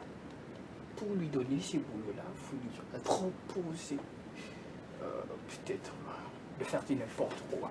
Et si la personne refuse, vous lui refusez le boulot. Vous lui refusez le boulot. Moi, j'en ai l'exemple, je peux dire, il y a c'est un assistant de ministre. Bon, il est proche dans certains ministres, je ne peux pas citer le ministre. Vas-y. Je ne peux pas citer le nom, je ne cite pas le ministre, mais c'est un ministre. C'est un nouveau ministre. Okay. Ils étaient ensemble dans la partie politique. Cette femme-là, c'est une amie, elle était proche de cet homme-là. Okay. Alors, le monsieur, leur chef est devenu ministre. Le monsieur est parti directement dans son cabinet. Alors, quand mon ami là m'a parlé, je lui ai dit, non, tu étais proche de telle personne, non? Mais votre chef est devenu ministre. Mais il faut approcher. Elle ne veut pas approcher parce qu'elle dit, elle sait déjà que non. Si j'approche, il va me demander le sexe. Alors qu'on est proche. Oui. Voilà, il est proche du monsieur. Il a dit, depuis qu'on était dans notre d'abord déjà formation politique, il m'est courtisé, j'ai refusé. Et là... Ça. Maintenant, si j'arrive là, la première des choses, il va me proposer de me compromettre. Vous voyez ça? Alors c'est ce que je ne veux pas. Donc, mon salanaï, atikalana. Ça c'est, je peux dire, c'est l'immoralité, je peux dire. C'est un énorme piège en ce moment. Dans ce qui développe la majorité des hommes, ce qui n'est pas bon. Surtout en politique, monsieur l'acteur politique. Non, c'est pas seulement politique, Okay. c'est partout. Évidemment, c'est comme ça. Mais avant de finir, je vais ramper. Vas-y, avant qu'on prenne une petite pause. Quelques équivoques, si c'était question de l'emploi avec mon frère Dave. Okay. Parce qu'ici, il y a beaucoup de Dave. Voilà. J'aimerais un peu lever, au moins, essayer au moins de dire, il y a quelque chose que j'aime pas. Si aujourd'hui la majorité des gens, vous avez bien développé votre idée, mais à la fin vous avez mal fini pour dire, nous avons un président de la République pour 5 ans, nous avons 500 députés, nous avons plusieurs mandataires. C'est ça le piège avec la majorité. Là, vous m'avez mal compris. Excusez-moi en tout cas. Il doit terminer. Il ne peut pas contredire quelque chose qui a mal compris. Il termine d'abord. C'était ça votre conclusion. Je me remets à votre conclusion. Vous avez dit, avec tout ça, pourquoi ne pas se dire dans 15 ans ou 20 ans, je ne peux pas y arriver là? Bon, permettez-moi si je mal compris, mais c'est comme ça que vous avez fini. Et je dis, c'est ça le piège avec plusieurs jeunes. On s'est dit, parce que nous avançons, nous grandissons avec cette idée-là d'intégrer l'administration publique. Tandis que dans l'administration publique, c'est déjà bouché. Exact. Il n'y a plus de place. D'où nous devons... la retraite existe. Voilà. La retraite, non, en fait, combien de retraités qu'il est arrêté? À 80 ans. Voilà. C'est une dinguerie. Ça, c'est un problème. Et autre chose, quand je parlais, l'exemple que j'avais donné de moi, notre père nous a orientés nous tous de faire la science commerciale, c'est pour dire quand on est enfant, on ne sait pas. Bon, pour certaines personnes, à 13 ans, 12 ans, c'est possible pour eux de faire leur choix. Mais pour notre papa, on fait le science commerciale, c'était son choix. En ayant cette connaissance-là en sciences commerciales, j'ai mon bac 6. Pour entrer à l'université, je suis déjà conscient. Là, je peux me définir en quoi je vais m'orienter. Là, ce n'est plus le parent. Là, maintenant, c'est moi-même, je suis responsable. Je peux faire les droits. Or, quand je peux faire les droits, mais avec des connaissances acquises en sciences commerciales, je peux être juriste, mais je peux créer aussi mon entreprise. Exactement. Tu vois ça? Et pour créer mon entreprise, il y a des études de faisabilité où, avec des notions apprises dans les sciences commerciales, peuvent m'aider à créer cette entreprise-là. Cela n'exclut pas... Il faut qu'on prenne la pause, Dan. Merci beaucoup, c'est vraiment passionnant. On va prendre une petite pause et on va revenir pour la troisième partie, toujours dans le bain donc, de ce magnifique sujet. Et puis on va parler des églises qui abrutissent aujourd'hui beaucoup de jeunes. Et ça contribue aussi au chômage. Hein. On prend une petite pause les amis, puis on se retrouve donc juste après. À très bientôt. C'était très animé. Ouais, même pendant la pause, c'était très animé, les amis. De retour, donc merci à vous qui continuez de nous suivre. C'est déjà notre troisième et dernière partie. Oui, c'était passionnant pour ceux qui nous ont suivis. Continuez donc à nous suivre tous les mardis. Un grand merci à mon partenaire de toujours, David Dinganga, qui continue donc d'être donc au four et au moulin à la réalisation, mais aussi une grande pensée à notre directeur, donc 33 Chitengui, qui continue de nous faire confiance. Vous êtes en train de parler de beaucoup de choses. Nous avons vu en sorte que le tort donc, était partagé entre famille, État, voire même entre nous les jeunes. Nous avons aussi vu qu'il faudrait d'abord commencer par travailler pour quelqu'un, donc avant de se lancer en étant son propre patron, mais aussi on a vu qu'il fallait stabiliser les institutions de l'État. On a aussi vu qu'il fallait commencer donc à mettre les choses sur papier pour être donc plus pragmatique au niveau de l'État, mais aussi on a vu qu'on ne réussit pas forcément donc en étudiant, mais aussi on a vu que la compétence fait taire les différences de genre. J'ai beaucoup apprécié cela. Mais aussi, on passait aussi en large, on a vu que les conseils des parents aussi étaient précieux. Et parfois, ça peut nous arriver d'avoir donc déjà une idée précise sur ce que nous allons devenir, parfois même non. Et parfois aussi, les parents sont donc bien placés pour nous dire « Oui, toi, tu m'as proposé ça, mais moi, je te vois beaucoup plus fort dans tel domaine. » Oui, ça existe, parce que moi, aujourd'hui, si je suis journaliste, c'est pas parce que je le savais, c'est parce que quelqu'un d'autre me l'a fait découvrir. Oui, c'est parce que j'ai un oncle que j'appelle parent carrément aujourd'hui. Avant que je donne la parole à mes invités, évidemment, je ne vais pas monopoliser la parole. Ce type me regarde, le vieux me dit, mais toi, je vois, tu parles bien. Mets-toi d'abord là-bas, on va te mettre une caméra, on va te filmer. Je dis, mais il se passe quoi là? Je mets ma veste et tout ça, on organise une mise en scène. Je me pose, on fait 5 minutes, il me filme. Et on regarde les trucs, on dit, mais c'est ça ton truc? Je dis, quoi? Et c'était à une époque où je me cherchais, je ne savais pas ce que je devais faire. J'étais dans le rap, j'étais dans la fumette, donc j'étais dans les trucs. Et j'ai regardé ça, j'ai dit, il faut écouter. Voilà pourquoi quand Dan parlait tout à l'heure de ce que les parents ont fait, c'est tellement important. Les parents qui te obligent, là c'est un problème. Mais les parents qui t'orientent, voire même les grands frères qui t'orientent, c'est extrêmement passionnant. Voilà pour la petite histoire. Et si on devait passer rapidement, donc j'avais une petite question pour la servante des dieux ici présente. Okay. Oui. Aujourd'hui, donc, il y a aussi un vent assez ahurissant. On pense que le chômage, c'est toujours un esprit. On pense que quand quelqu'un est au chômage, c'est parce qu'il y a des esprits de famille qui le suivent. On ne se dit même pas c'est parce qu'il ne travaille pas, non. Et aussi, je pense que les nombreuses églises aujourd'hui font en sorte que beaucoup de jeunes s'abrutissent. Et à ton avis, qu'est-ce qu'on devrait dire aux églises? Qu'il ne faut pas prêcher le chômage? Je vais vous mettre dans le contexte. It's okay. Juste à mon avenue, il y a carrément trois églises successives. Ok. Je peux vous assurer que toutes les 3 églises, bien qu'avec des horaires différents, ils prient H24. Du matin au soir, tu entendras micro, limite moi ça m'exaspère. Mon père, il ne peut pas vivre chez nous, juste pour ça. Donc, imaginez-vous donc une église qui rassemble une communauté de personnes dans des heures où on estime où vous êtes censé aller travailler, être au four au moulin, etc. Lundi à 8h. Oui, lundi à 8h, 12h, chant, chorale, enfants, jeunesse, tout ça, tout ça. Rien n'est structuré. Tu reviens de la fac, tu entends la prière. La nuit quand tu dors, tu entends la prière. Tu te réveilles le matin, tu entends la prière. Tu es à 10h, 12h à la maison, tu entends la prière. Tu es à la fac, tu entends la prière. Mais franchement, vous me suivez ici ou un peu. Là, vraiment, on va se poser la question. C'est qui finalement le problème? Ok. Clairement, les églises et les personnes qui viennent. Parce que moi, je sais que moi, j'ai mon programme, ça. Excusez-moi, je suis censée débuter les affermissements à l'église, mais je regarde avec mon programme, je me dis, en ce moment, je ne peux pas. Je serai très serrée et je ne saurais pas, tout simplement. Mais quand cette population-là, je ne dirais pas hébétée, mais vraiment préfère mettre de côté leurs occupations journalière pour venir prier, ça c'est abrutissant. C'est un peu comme Karl Marx, je pense, qui dit que la religion devient l'opium du peuple, tout simplement. C'est vraiment très stupide. Il faudrait arriver à structurer vos plans, vos programmes de l'église. On ne refuse pas qu'il faut prier sans cesse, mais la même Bible nous recommande et nous dit que chaque chose a son temps. Et c'est-à-dire qu'il y a un temps pour travailler. D'ailleurs, Dieu lui-même et les paresseux. Alors, tu mangeras à la sueur de ton front, tout simplement. Si tu ne travailles pas, tu ne manges pas, tu ne t'assures pas, tout simplement. Il n'y a vraiment même pas de débat là-dessus. Arrêtez, tout simplement. Ce que vous faites, c'est pas intéressant. Vous abrutissez le peuple, vous le rendez feignant et voilà. Vous empêchez également le développement de toute une nation en faisant ça. Ça sent le ras-le-bol, vraiment. Comme tu dis, il y a des églises à l'étranger qui font 2 jours de prière, je pense, dans la semaine. Un jour la semaine et le dimanche. Généralement, il y a des églises même qui se réunissent que les dimanches. Et ça, je vais me tourner vers toi, Dan. Est-ce que tu mettrais ça aussi dans la balance des choses qui font en sorte qu'il n'y a pas forcément de développement et que le taux de chômage monte énormément? Ah bon, en fait, sur cette question-là, je pourrais dire il ne faudrait pas généraliser toutes les églises. Bien sûr. Voilà.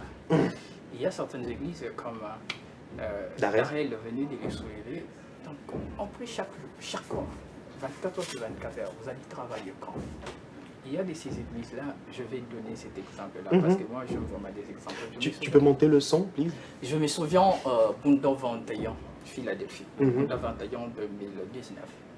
J'arrive, on prie, le pasteur qui intervient, il dit, mon frère, ce que tu as dans ta tête là comme idée, rentre à la maison, mets-les sur papier. Peut-être c'est dans ça que Dieu t'attend. Ok. Vous voyez ça? Je suis rentré à la maison. J'ai mis ces projets-là sur papier et Dieu a fait grâce. Je m'étais retrouvé avec ces projets-là. C'est l'administrateur. C'est un projet sur le changement de mentalité. Je m'étais retrouvé avec le projet-là sur l'administrateur de la maison civile du chef de l'État, l'ancien Lex, avant la mort du fait Gérard qui était le président de la maison civile. Malheureusement, quand je suis arrivé avec mon projet, il m'avait dit tu es encore trop jeune. Je ne peux pas risquer David t'amener là-bas. C'est la réponse qu'il m'avait dit, c'est pas pourquoi. Pourquoi ça? Il y a dans ces églises-là, comme les églises, je prends exemple sur ma bonne église. Qu'est-ce que le pasteur nous dit? Mon frère, on oriente aussi certains jeunes qui sont distraits. Lorsque toi tu attends qu'on t'engage quelque part, peut-être toi Dieu ne t'attend pas là-bas. Toi, ton chemin à toi, c'est d'aller à Loufou.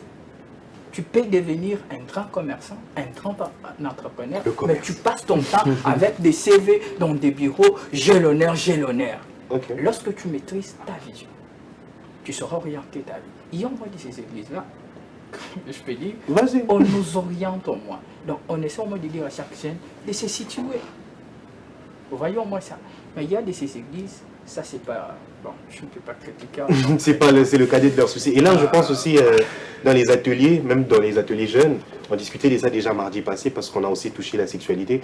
J'ai l'impression qu'aujourd'hui, dans les ateliers des jeunesses, on ne parle pas de ce qu'il faut en fait. On peut faire des ateliers, même dans des retraites, quand c'est l'éducation sexuelle des enfants. On n'en parle pas. Quand c'est comment chercher du travail, on n'en parle pas. Donc c'est vraiment des trucs, on peut en parler, mais l'icolo, évidemment. Donc, je sais pas, les gens jugent que c'est tabou d'en parler ou disent que bon, si on les en parle, ils vont plus venir à l'église. À ton avis, Tef? Le sérieux problème, je pense qu'il faut équilibrer la jeunesse. Quand je parle de l'équilibre, c'est la vie normale, les écritures et la réalité. Je suis chrétien, je suis fidèle de Parole du Salut Gombe. Je ne peux pas piétiner les valeurs chrétiennes à la télé. Mais j'essaie de sortir beaucoup de personnes dans la confusion. C'est-à-dire, les sujets tabous de l'Église sont des sujets normaux dans la vie normale. Les sujets qui font discrétion dans la vie normale sont des sujets qu'on nous en parle généralement à l'Église. Je reviens sur ma pensée. Il faut vraiment s'équilibrer. Moi, je suis chrétien. Je prie tous les jours. J'ai lu ma Bible, mais je travaille. Donc, je ne veux pas vous bombarder de versets bibliques sur ces plateaux, mais je vais essayer de résumer certaines choses. Vous êtes chrétien, vous avez vos valeurs à respecter. C'est-à-dire que pour montrer que je suis chrétien, dès ma manière de parler, mon comportement peut montrer que je suis chrétien.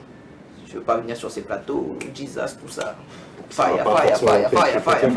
Non, non. Vous voyez, dans les enseignements de l'Église, je pense qu'il faut ajouter une petite dose de la réalité de chaque pays.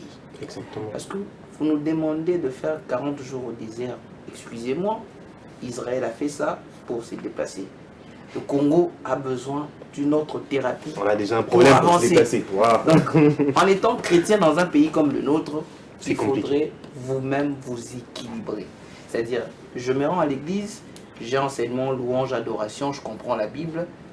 Je relis la Bible moi-même, je comprends que Dieu nous demande de faire ça. Si tu peux passer au mot de la fin aussi, parce qu'on est déjà à la fin. On va faire un tour de table rapide pour le mot de la D'accord, fin. d'accord. Si cet équilibre est trouvé de manière personnelle, on n'aura pas de problème. Certes, la Bible nous demande de prier constamment, comme disait la reine, mais la même Bible vous dit, tu mangeras à la sueur de ton front. Ça veut dire que tu dois aller travailler. Donc, va travailler, viens prier, fais un mélange et va avec cette réalité, ça va t'amener. Pour clore ces débats, excusez-moi, pour clore ces débats, nous avons parlé du chômage. Donc, si tu es jeune, tu veux réussir ta vie, tout commence par la mentalité. C'est-à-dire, tu te réveilles, tu pries, tu demandes à Dieu de t'orienter. Pour les chrétiens, les Congo est en état laïque, demande à Dieu de t'orienter. Dieu n'est béni que les personnes qui font des efforts et il bénit pour une cause juste. Mon frère, Dieu t'a donné de l'intelligence, Dieu t'a donné un beau visage, Dieu t'a donné du courage. Tu pars t'éterniser sur une natte à l'église. Comment est-ce que tu seras béni? Vous voyez? Et pour la vie normale, hormis la religion, si tu veux réussir la vie, mais commence à être sérieux. Vous attendez tout. Vous savez, deux fois quand j'entends contexte et détails responsables, je me dis que les gens se tirent une balle dans la tête sans les savoir. Quand on parle de l'État, nous voyons les dirigeants et les dirigés. Vous voyez? Donc, dans toute la vie, dans tout ce qu'on fait, quand on commence par être sérieux pour soi-même, on voit la lumière. Moi, je ne peux pas aujourd'hui vouloir travailler, être grand dans mon pays, et si dans ma propre vie, je ne suis pas sérieux. Donc, comment quitter le chômage? Et si je veux être utile? Mais on doit terminer. Ok, excusez-moi. Si je vais être utile, c'est-à-dire que quand je vais étudier, j'étudie bien pour servir. Apprenons très bien à l'université déjà et à l'école. Notre savoir, ramenons dans la société, faisons quelque chose pour l'État, le travail sera facile. Magnifique. Darel, ton mot de la fin avant qu'on termine. Tout brièvement, en Merci. tout cas. Le travail, l'argent, tout ce qui va avec, c'est un état d'esprit, tu le crées tout simplement. Oui, l'État, oui, ceci, oui, cela, mais tu le crées, tu te mets dans la peau de ce que tu veux et tu fais naître ce que tu penses dans ta tête, tout simplement. Et c'est comme ça que tu y arriveras. Et aussi, c'est très important, je pense qu'on n'a pas forcément tellement martelé sur ça, la découverte de soi, tout simplement. C'est très important. Quand tu sais ce que tu es, ce que tu attends de toi, ou du moins tu as quand même un aperçu global, parce que tu ne peux pas non plus tout connaître de toi, mais au moins avoir un aperçu global de ce que tu es censé être, apporté au monde, ce sera fabuleux tout simplement et te permettra de te poser et être stable dans la société. It's amazing. Santish? Ah, merci. Enfin, je vais juste rajouter un petit truc sur ce que Darel. dit Darel. Parce que c'est très important de préparer son mental à des grandes choses. Il faut se le dire d'abord soi-même que je peux le faire. Il faut se motiver tout le jour dans ce qu'on veut faire. Et pour en tout cas terminer, j'aimerais dire, parce que je suis chrétienne aussi, j'aimerais dire à tout le monde, enfin à ceux-là qui nous suivent, que dans tout ce que vous faites, il faut toujours mettre Dieu devant. C'est très important. Exact. Très très important. Parce que moi je me dis toujours qu'on ne peut rien faire sans Dieu au fait, puisque c'est lui qui nous a même donné le souffle de vie qu'on a nous tous en ce moment. Donc c'est très important avant de faire quelque chose ou quand on a un projet, il faut se dire que Seigneur, j'ai un projet, je veux que tu m'orientes dans ça au fait. Et il y a la part de Dieu, il y a la part de l'homme, justement. Donc voilà. Merci les chrétiens. On va finir avec toi. Bon, en fait, je vais rajouter quelque chose. Je vais mettre quelque chose de très important. De très importante. M'aider, mon frère Dave et Darel ont soulevé quelque chose de très important que mon professeur du marketing nous a toujours dit. Il est question, tout est question de l'état d'esprit. En fait, tout est question de l'état d'esprit. Chers jeunes, nous devons nous lever, définir notre vie face à la réalité de notre pays. Vous voyez ça, il ne faut pas définir ta vie face à la réalité de l'Europe, de ce que tu vas à la télé, face à la réalité de la République, de notre pays. Et c'est sur base de ça que tu peux te construire, je peux dire, une meilleure vie. Voilà, on est là. Merci beaucoup Dan, on a tellement très bien parlé que je suis obligé de vous couper. Mille excuses, c'était une émission très très intéressante. Encore un grand merci à vous qui nous avez suivis aujourd'hui les amis. Je pense à l'excellent Djibril qui était derrière les caméras, à mon partenaire de toujours, donc David Dinganga, mon directeur 33 Titengue qui continue de nous faire confiance et qui donc continue donc d'avancer avec nous, avec les reproches, avec les donc autre chose. Merci beaucoup directeur, mais aussi une pensée donc à l'excellent Fiestambou, une pensée aussi à la reine, à la merveilleuse dame de ce monde, à ma mère, Clémentine Bamana, que je salue énormément.